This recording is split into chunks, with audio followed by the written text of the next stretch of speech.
Hi, I'm Romi. And I'm Nicole. We are two businesswomen, two colleagues, two friends who had an idea and decided to do something with it. Over the past 2 years, we've built the Daily Drip, a media platform and community for the modern South Florida businesswoman. From Palm Beach to South Beach, we've built an audience of thousands of local business owners, CEOs, founders, executives, and more. And we did it 100% organically. Whether it's through our blog, weekly newsletter, social media, events, or even this podcast, our mission is to offer a daily drop of inspiration as you pursue your dreams. People ask us all the time how we did it and why we did it. Join us as we bring you along our journey and the journeys of so many other incredible local businesswomen here on Her Pursuit. Hello, and welcome back to another episode of Her Pursuit. This is part 2 of a 2-part conversation. So if you haven't listened to the first part, you definitely want to go back and just hear about, identifying the signs of burnout and what that feels like when you hit that leadership role. Today, we're going to move into the second part of that discussion now, how we unhook from that.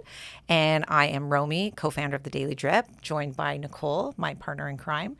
I am here with Tiffany Dhooge from Children's Harbor. I'm here with Bianca from Talent Direct and Tracy from 211 Broward. So thanks, guys. Really happy you're here.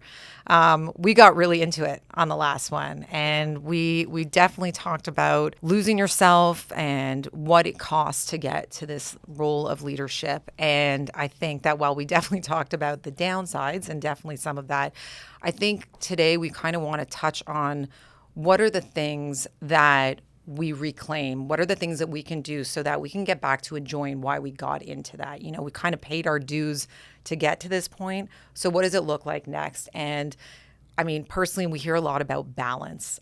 I don't personally believe in balance. I don't think it exists. I think it's like a teeter-totter. I think you are just constantly toggling and then putting your energy at what needs the most of you in that moment, and then just keep flowing with that. So, I mean, I'll start with you, Tracy. Like, how do you feel about balance? How do you feel about, you took time off to really like focus on yourself, get that back. Like, what does that all look like for you? And how do you feel now that you put yourself first? I agree with you very much that balance was a buzzword for so long that I realized I was using, and I was like, wait a minute, that's not a thing. That's impossible. It's totally impossible. But for me, taking the time off, I found that I really opened up to, I was doing all of this prior to, but I could really laser focus in on the meditation, the journaling, gratitude, therapy, all of that, just to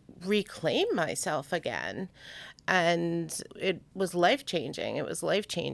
And so, yeah, I think that's really good. And connecting. And I was not connecting as much to the people I love. And I realized that my health and my son, Joshua, they were the most important thing to me. And then I could, be a warrior and do everything else. So. And your son is grown. And I like to bring that into the equation because I genuinely feel like there's this misconception that because your children are now young adults that they don't need the same level of connection or the same level of like your commitment. It just looks different, but it's as important. They're still your babies, Yeah. And actually it's a privilege that they even turn to you for help and want to spend time with you. And before I found myself, let me answer this email, or let me do this, let me do that. And I just stopped, and I'm not perfect. Joshua will be sure to tell you that. But yes, I really just think it's all about, some health stuff has come up too that has really brought this home. It's really all about literally being in the present moment and feeling it at your cellular level, and really feeling that, because that does generate different chemistry in your body for healing. So that's really important. That's a good point you bring up. Like you hit that point, that breaking point, and you decided to do something about it by taking a step back. You went on leave. And what was that like? Like, what was the process of going on leave and then determining, okay, what's step one? Like, what was your step one to get back to Tracy? Okay, so I was doing all of the things that I listed before. I am a type A person, I'm a list person, and I'm a researcher. To who would you be speaking to? I have no idea. Curious. Like, I find myself where when I was really trying to cope, I didn't even know where to start, like what to do. So I'm like just so curious because you took such a serious, drastic break because you weren't feeling well. You really took a physical toll. And so I'm just curious, like that first week, what did it look like? Like, what did you do?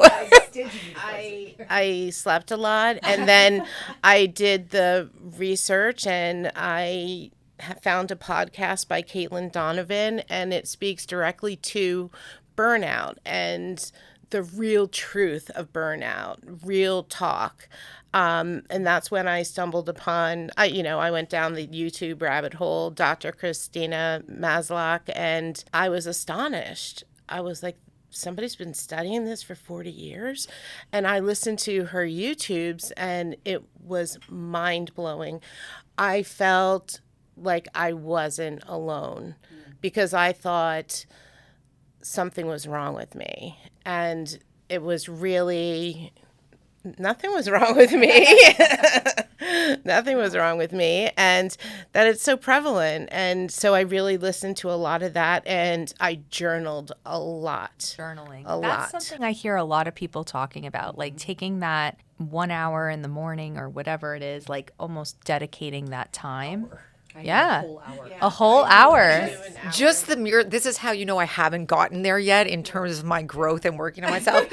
The idea of an hour of journaling, I'd be like, oh my God, like there's no. Well, journaling, meditation, you hear people talk about that. Like I tried the meditation thing, and it's like all I did was think more about what I had to do. There's all different types of meditation too, and the other thing I did was acupuncture. I go to community acupuncture at a local nonprofit, and so it seems like a little scary to walk into a room with 10 different people getting acupuncture at the same time, but they did a meditation in between while the needles were inserted. And it's such a safe place, and it really does change your chemistry in your body. It's so crazy. There's all this research and all these different types of meditation, journaling, acupuncture, yoga, all these things. But it's whatever system for you, walking, but it's this outlet that everyone needs, particularly if they're in a high level role where they re-regulate their central nervous system, because you are in such a state of fight or flight for such an extended period of time that your central nervous system kind of goes out of whack, and it doesn't know how to come back down from it and regulate. There would be days where like I'd finally be done for the day and sit down on the couch to watch TV, but I feel like I'm inside my body running to a meeting, trying to get something done. I can't switch that feeling off, and it's like I have no control over it.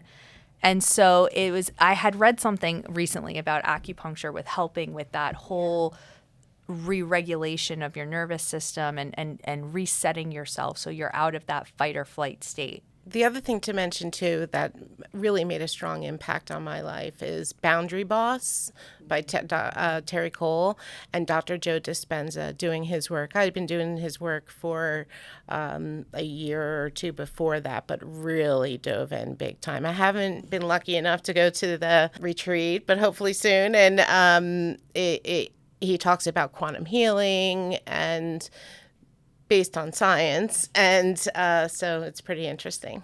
I think it's important too for anyone listening, and I've been going through this process of trying to like reclaim, get back, put these little pieces back together. And I think it's important to not think that you can just go from where you were at and be like, you know what, I'm going to journal, I'm going to meditate, it's like pick one thing. Like for me recently, like I have been making sure that I get out every day and I walk my 10,000 steps. I got my weighted vest and I get out. And even though I'm kind of a junkie when it comes to exercise and fitness, because of how I've been feeling, I haven't had the like even drive to do that level of stuff, but I'm like acutely focused on making sure that I'm doing one thing every day that is at least contributing to getting me back on track rather than biting up. And I remember last week I got up at 4:30 in the morning on Thanksgiving Day, and it was the first morning since I'd made this big professional leap that I was like, I'm getting up and I'm driving up to Jupiter and I'm going to paddle with my community and not feel bad about it. And my daughter, God bless her, got up at 5 with me and we drove the hour and change, and it was amazing. And it was like, I have to find a way for this to not feel like I don't deserve this or like it's selfish. So, I mean, you're running your own business for a really long time. And I know you mentioned like you started obviously doing like what we all did. You lose a year for sure of your life. But how do you manage it now? Like, what are you doing now? Because you seem very zen. I'm not going to lie. Like, you really got... Bianca, you got a zen vibe. She's always a vibe. She's never flustered. Listen, I've had all of that also at some point. Like, it's all... I was lucky enough to meet a business coach about 10 years ago who gave me really a lot of systems on how to manage things. So, like, there was this one... basically exercise where if you can outsource it for $25 an hour, outsource it. I was like, what? I don't even pay my team $25 an hour. Like, how am I going to pay somebody who's not contributing into the business more? I mean, that was like this 10 years ago. And no, but it made total sense. So now I had, home care. I had somebody that came in. I have a service that delivers food. I have, like pre-made plant-based food, healthy food. Everybody likes it. So like I just established all these processes, and everything is okay until it doesn't go okay. We talked about this on the previous one, and I talk about support systems a lot. I should probably do an article on this. But it's like having a support system, and you don't need the support system so much when everything goes right, because then everything is working. It's when things don't go right. How do you do this? I have 2 kids in travel teams. And both of them are now in 2 travel, like in one home team and a travel team, plus my daughter, plus work, plus doing all this other stuff, plus scouting now in the Bahamas. I'm going to Atlanta in a couple of weeks. So like it's just been a lot, but it's the systems that you put into place and then the backup systems if those first systems don't work. But I moved my mom here to help me. I moved my sister came here. We moved her down to help with the company. Like I have all these processes that kind of came into place over time. So I consider myself very lucky. So I am zen now. I love what you said. I'm going to actually take that to the bank. I like that one. If you can outsource it or you can hire a service or something to do it, whether it's at home or at work. It's just, I saw that quote and I think we even reshared it. It's like the price of anything is the time you exchange for it, right? Most valuable asset is our time. It's the only non-renewable resource. So I like that though. I like the parameter around it. I think sometimes we know these things, but it's like, what's the decision-making process around it? Or to start digging yourself out and delegating things or saying no to things or... I think that starts though with, and to backpedal to the health issues. When you confront a health issue, a major health issue, that really forces you to stop and think about, okay, if this was my last 2 years, if I was told by a doctor that I have 2 years left of my life, that's a gift to know that your clock runs out in 2 years in itself. But if I only had 2 years, what is the most important? Would I keep living this life? Would I keep doing the things that I'm doing every single day? What are the most important things to me? And those health issues, nothing will put you in a space where you have to define what's more important to you or what's most important to you than being confronted with that reality and taking a step back and then centering your decisions upon the answers that you journal about in those moments. But I love that journaling. I think you have to take a step back, define what is most important to you, and then center your life around those responses. And those responses are going to look different for everybody, but self-care looks different for everybody. The other thing, like, so for me, I was very lucky. I had a very beautiful growing up childhood, all the things. And then my dad passed very suddenly when I was 22. And it rocked me in a variety of ways. But the impact was more so like I learned very quickly, like I appreciate all the tiny moments, the little things. Like not everything has to be a whole big thing. So, you know, like I swam in the rain last week at the beach with my daughter, but it's more than that. It's like even just sitting on the couch watching a movie. Like it's finding and understanding. We talked about this because I think if you start to look at your life in years and think this was a bad year, I'm like, it had bad pieces, but it had, like, I don't think you get that length of time of all good, all smooth, all going. So for me, it's like I really try and look and think like it's all these little things. Like even though my husband was gone for a month because my mother-in-law was sick, like my son and I got a month to live like roommates. And it was literally the best month ever. Like no offense to the other people in our household, but like it was so fun. It was so easy, but it was just like all I could think about in my head was like, how lucky am I right now that I'm here with my 22-year-old son that wants to hang out with me, that we're having dinner together every night, that we're talking about all sorts of major world things and then watching sports and laughing and hanging with the dogs. And I'm thinking, this is what you have to kind of like hold on to. Yeah. And really like, I don't know, like I hold that with me. Like I got to see a playoff game with him last year. Like I hold these little moments. Think like that's been a part. I lost sight of that for a little while.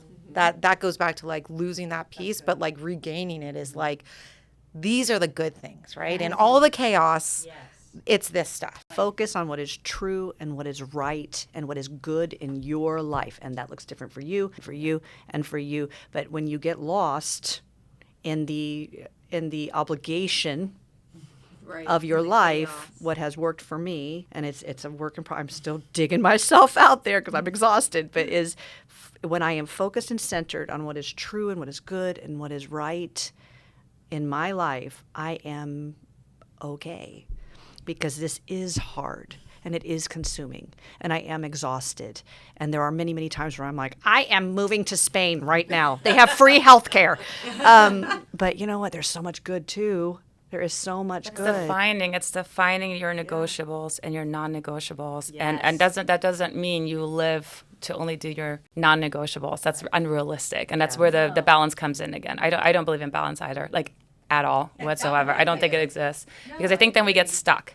Yeah. So I sometimes have a person that works with me, and sometimes when we have to redo things, she's like, oh, I can't believe we just did all this work and now we have to redo it. I'm like, you can do it that way, or you can say, I'm gonna have to do it anyway, so let's have fun while we're redoing it, blah, blah, blah, and then you redo it. And I think that is a lifestyle. And I think that is it's a mindset. I was just going to say that was going to be the thing. No, you segued right into it. I was going to say that. I think it's sometimes de-stressing yourself has to do with changing the way you think about the responsibilities at hand, the day at hand. Like for me, I am a systems and processes junkie. Like I am probably the most productive, optimized person. I have a system for everything. I use block scheduling. So I have days of the week I only do certain activities, and times of the day I only do certain activities.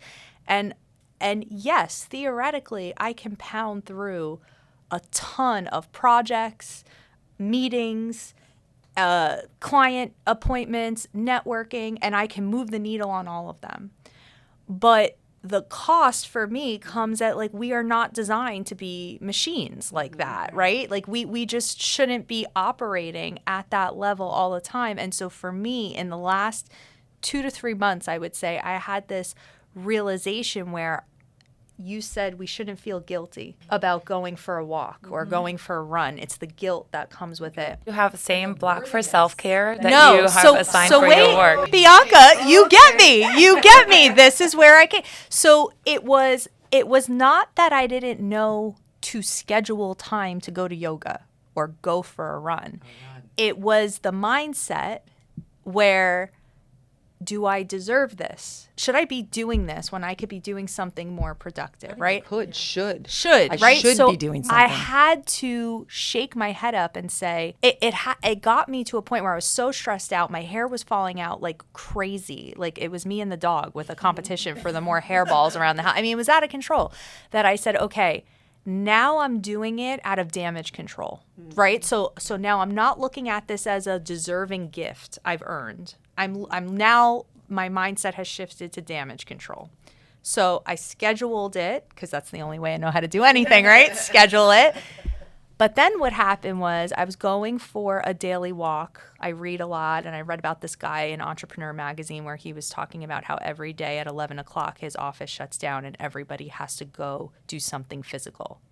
It is like mandated in his organization. Yeah, and it's like like the whole office shuts down to facilitate nobody feeling like I'm missing something, or oh no, like what are they going to think about me? It's like a office culture thing where at this time of the day we do something physical. So he explained his whole science-backed reasoning for it and everything, and gave like the steps to do it. So I thought, okay, I'm going to try and adopt this schedule. And then what happened was I was going for the walk first, and I would listen to music, or I would bring the dog, I would get distracted, whatever. And then I thought, no, I'm going to bring nothing. No phone, no earbuds, no podcast, no music, no nothing, no dog, nothing, just me and my own thoughts. And that was the mindset shift that made me realize that this time is part of productivity, because the amount of things I got the opportunity to process and marinate and noodle on, and I just realized my schedule was so tightly packed and every second was allotted for. I didn't have time to process anything, to think creatively, strategically. It was, what strategic thought could I have in that 5-minute call, in that window of time? And guess what? Even though I would come up with a few good things every now and then, it was nothing compared to what I could envision and create in my brain if I just give myself the time to just be. Like, there's no agenda, there's no output for that 30 minutes. I'm not counting steps. I'm not counting my calories. There's no output I'm looking to get from the activity except nothing. Just see, what does my mind choose to think about in this hour that I'm walking? Sometimes it's an idea that we had on the fly and it stuck with me. It's like I can't get rid of that idea. So now I'm walking and I'm thinking about it. Sometimes it's a problem and I'm thinking through how I want to solve it. Sometimes it's, a project for not even me, for a client or for someone I can connect. Sometimes I just think about you guys, honestly, and I mean that.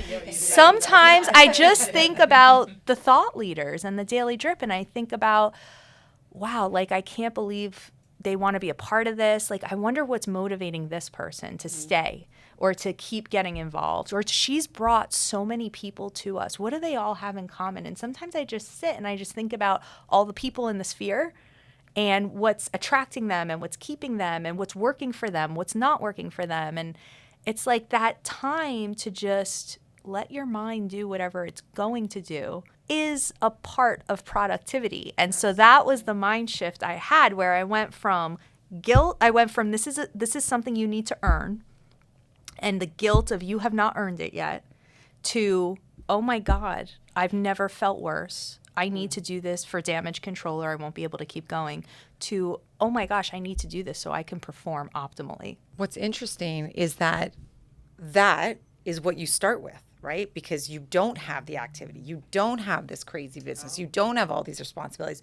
So that's what gets you started, right? Like that's where all of the juices are flowing. All of a sudden, your schedule, your volume, your activity, in a good way, because you've worked so hard for it, starts to add up.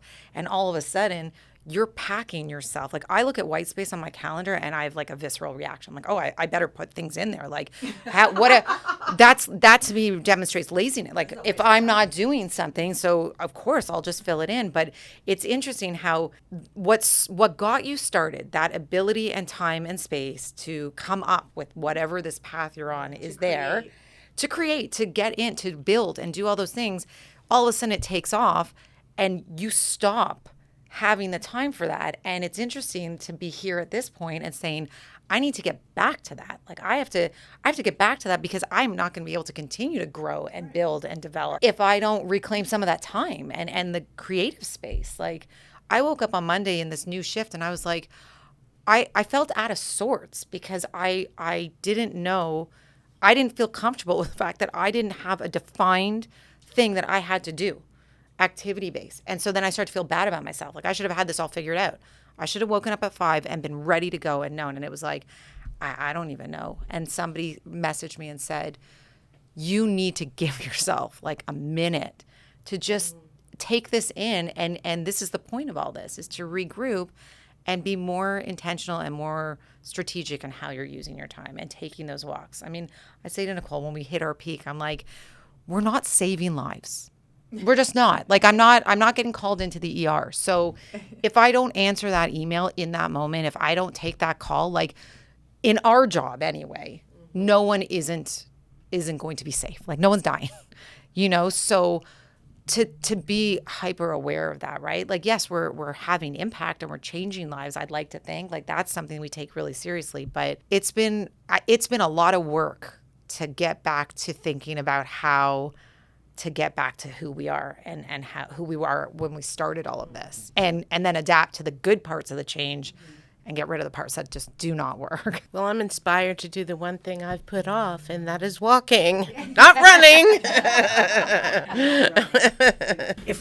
I'm gonna go back to what motivates people to be part of the Daily Drip, because that was one of the things that you were thinking about. Part of my self-care, part of my like, where are you and who are you now and what does your voice even sound like? Is this really that moment for me? Was realizing that I had no connections outside of obligation, that every single moment of my schedule was now owned. And that came from someone confronting me at a mixer, someone that I considered to be a mentor when I was a baby girl in this field, like somebody that you just emulate. Like, I want to be like her. When I grow up, I'm going to be like this woman, is now retired, and confronted me in front of Chafin at this mixer that I was at and said, who are you now other than Children's Harbor? And are you, I won't say all the things that she said because it was very, very bold, which, I mean, imagine Tiffany emulating a bold leader. And I just sat back. And after she left, Chafin goes, who was that? And why are you so emotional right now? I tried to like kind of hold myself together, but it was one of those moments where I was like, who am I? Outside of because she said, you're more than what you do, And maybe it was her own journey. Like she had retired and been all about her. I don't know what her motivation was. I do know that it broadsided me in that moment. And I thought I couldn't answer her because everything about my identity and everything that I put out there and every meeting that I have is this obligation of the mission that I represent and the team that I represent, the organ. And so that was one of my things. Like, I have no people that I connect with on a personal level ever or talk about things outside of this organization that I represent. And so then enter Daily Drip with an authentic platform that empowers people through genuine connections. And I thought maybe I could feel safe enough to actually saying something that I think about the world around me in this group. Maybe these women really do want to get to know me and not just what I do, because I am more than what I do, I think. You are. Yes. So that's really what my driving force was. And it took me several months. Like I stalked to see, are they... That you did. Yes. I stalked. I'm here for the stalk. Yeah. So, but it has, since I have met so many women who are just being real. Like, they're not putting out their fierce faces, with their eyebrows. Like, they're like, I hear you and this is what I think. So this has been my, that's self-care for me. And that is, in the last episode when we were talking about losing yourself, I talked about how alone I felt because I felt just disconnected from myself, disconnected from everyone around me. And I think it's, to some extent, a version of what you're talking about, where everything about your day, your life became owned by your role, right? Yeah. And so it's like, well, who am I if not in this role? Like, then what, And I think that's where community, outside of figuring out what works for you to regulate yourself, your nervous system, your body, get out of fight or flight, get out of survival mode, without the mindset shift of this is something you need to be productive, you need the self-care time, you need the downtime. I would say the third thing that you need is the community. You need to have other people who are trying to navigate this too, that can talk about what it feels like for them in their own words, because sometimes it's hard to even identify this stuff or articulate it, much less get onto the path of solving it. You're just like so lost in the sauce. Half the time you don't even know that it's happening until someone walks up to you at an event and tells you, who the hell are you, if not insert company mission here, right? And so it's like the community it helps that. It's less lonely. It's less isolating. There's other people you can learn from. Oh, this is how she's doing it. This is how she's feeling. Wow, she's a little farther along, and I never anticipated that when I get to that level, I may be wrestling with those kind of emotions, you know? And so the community aspect, I think if you're in leadership, you must have some sort of community outlet. And whether it's the Daily Drip or a professional outlet, or whether it's just like a circle of women or friends or family or whatever, you need some kind of outlet where you can be completely real about what you're feeling, how you're feeling it, because you'll get all those other tips and tricks, the meditation, the journaling, all that stuff. You'll get it all. But more than that, you'll get validation, I think is the important thing. I think what Tiffany said about role, you don't know yourself besides your role, that was totally me. That was the hardest thing. And I know I just made it sound like it was so easy to do all those things I did. That was the most excruciating part.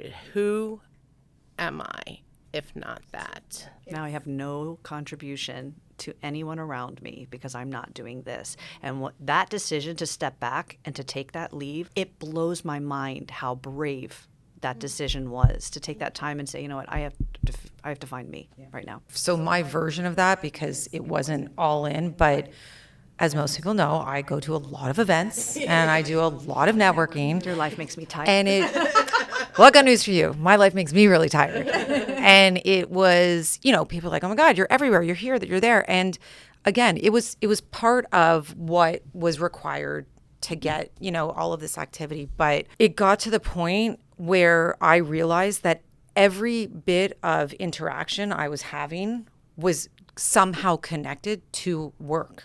I was no longer getting together with people just to hang out with people. I was so tired from going to so many events all week that I didn't want to people anymore. I couldn't even, and then I would have this like one-off dinner. And it was like, God, I can't believe that I forgot how much I needed that, And then I got to the point where I just started to take a couple weeks and I'm looking at my calendar and it's like event. And I was like, I am just not going. And I didn't make excuses for it. I reached out to him like, I'm not coming. And not with a story, which is usually what I do because I'd feel so bad because that's what's going on my tombstone. Romi Wallach, she felt bad. It's like... And I was like, I'm not apologizing for this. Like, I am just not going. And I would almost call Nick for like permission. Like I would hum and haw and be like, I'm really stressed. I don't know, like, but I'm so tired. I'm like, and literally almost in tears, like, I'm so tired. And she's like, don't go. And I was like, but I have to. She's like, no, you don't. I would always tell her they're not even going to miss you. They're not that they're not going to miss you, but the event is so chaotic and there's so many people and everybody is there focused on what they need to get out of the event. They're not there looking at who didn't show up or who's not there. I do get messages when I don't show up. I'm just saying there might be a text. Okay, yes. Where are you at? Those are your friends. Are you dead? I got news for you. Those Yes. are your friends. Fair. Those are networking colleagues. People at the event. No, yeah. And that does happen. And that's the beautiful part of business too, is like somehow, some way, like I would consider you and Eric, when I had, things going on in my family, Eric would call me and text me, is everything okay? Tracy, you would call me, how's everybody doing? How's everything going? When I had a death in the family, when I got married, somehow your colleagues, all this work you do, they transition into your this real new friends. role and they become your friends. But everyone else, they don't care. They're there for whatever they're there for. I think and that's the all they care upside about. to all of the networking was that I'm still consistently like shocked at the meaningful relationships that I have met through working. The problem was that I didn't even have time to connect with people outside of being at these events. And it's so exhausting. People think because they see you out there and like that it's your thing. And it's like, it's so depleting. It's so exhausting. I would come home, and that was the other part of that is like, I didn't have anything left for my family. My husband would be like, what do you want to eat? I'm like, I don't. Like, I would stand over the kitchen counter with a bar, and he'd be like, that's it. I'm like, I don't even have the energy to chew it. I'm like, I'm just going to finish it in bed, So the relationships, again, it's like this two-sided thing. And that's what I'm excited for. And I'm looking forward to as I unhook from the things that worked and didn't work, but kind of look at that going forward and think like, I'm so grateful for all the things that came about from the work. And now I need to spend more time actually enjoying the positives that came out of that and being so much more aware of not letting myself get to that point where it's like I've hit the wall. Like that shouldn't be what it takes. Like I should know a lot sooner than that crash that you need to take some time. Like, cause that's just, and one day isn't going to do it. No. It requires more of a change. It's not like, I'm taking off tomorrow. Great. That's great. But that's not going to solve the problem because in 2 weeks, I'm going to feel like a bag of crap again. So I need to. And I think that's it. Like, this is all very hard. Leading a team, leading an organization, building a product, a solution, pushing it through the market, through strategic marketing, sales, all of it is exhausting, depleting. And so really the key to success in this game is not necessarily the strategy or the tactic. It's how effective are you at self-mastery, at controlling your discipline for your negotiables and your non-negotiables, about scheduling the time for creativity or nothingness or walking or whatever it is for you. Like, how good are you at regulating your nervous system when you're feeling out of whack? How good are you at reading the signals and doing something about it preemptively? Like, if you can control yourself, you're the engine of the whole thing. So if the engine's not working, the car is not going to roll, So like, how good are you at maintaining the engine so that the car can drive? Oil change. Yeah, oil change. I feel like Bianca's kind of a little bit of the bar on this, to be honest, because She just flew in her reinforcements. I moved them in from out of state. but you have a lot of moving parts in your life. 3 kids, family, business, all of those things, and kids that require physical attendance, not just emotional. And again, we'll circle back to how zen you are. But I'm curious to know, like, how do you do that? Like, I'm genuinely asking as someone that is not good at boundaries, like staying firm and saying, I will not let this go. Because I feel like you strike me as somebody, and you'll correct me if I'm wrong, but like, you create those boundaries. There are things you carve out for yourself so that you can be good at all the things you're doing. Correct. Now I do. Right. So how did you get there? Everyone wants to know. No, but when COVID happened, and exactly. But when COVID happened, prior to COVID, I was definitely, and I was talking about the hamster wheel earlier. I was running the Orange Theory every day. I worked 14 hours every day. I'm driving all over the place every single day. So it was like every minute was taken up. Then COVID hit, and I was like, and our industry was shut down for 2 months, and that was the first time I was like, how do I want to do this? Like, what are we going to do? And how do I want to live my life? And that's when all these changes happened. So I was doing a lot of the stuff already, but at a burnout rate. So I went to Orange Theory so I could be thinner and fitter, not because I need to be physically healthy and strong to get through the day. So then I think post-COVID, I changed all those things. So now I'm in hot yoga almost every day. I do sound healing. I do salt sweet. Like all these different things that were like beyond my grasp prior to 2020 in my own world. And a lot of that's the same thing. Like, you're showing up to all these events. You can't. It doesn't make any sense to show up to every event. I mean, for me, I have to really look at, okay, does this one make sense? Will I learn something here? Will I maybe see my friends here? Whatever it is, it has to have a purpose. And I mean, I don't know what the purposes were to go to all these different things. And then you may have very like valid and solid purposes and reasons. But for me, I had to learn how much access I'm giving people to me. And I'm a dream maker. That's my job. I'm a dream maker. I have hopefuls come in. They want to be an actor. They want to be a model. that interaction could turn them on this course or on this course. And I certainly don't want to be the reason why they go down this course. I want to either connect with them and get them up this way or not connect with them at all. But I had to learn that. The ones that I can't connect with, I almost have to like stop because that's their big dream. Yeah. Like I almost can't even engage it. I don't know if that makes sense. Right. Like when some of the events that I go to, I'm really like, okay, well, we'll talk later. And I almost have to like turn myself away from the person because they've probably been waiting all night to talk to me. Right. And then they finally get the chance and I don't see anything that I can work with. And that is heartbreaking. Yes. So then I have to like detach and like try to go the opposite direction as quickly as possible so I don't even have that interaction. Right. I appreciate that so much. And protecting yourself. I think that's like a whole other episode, to be honest, in that, because I hear what you're saying and I'm like, my goal is to figure out how to do that without the feeling of like feeling okay about it.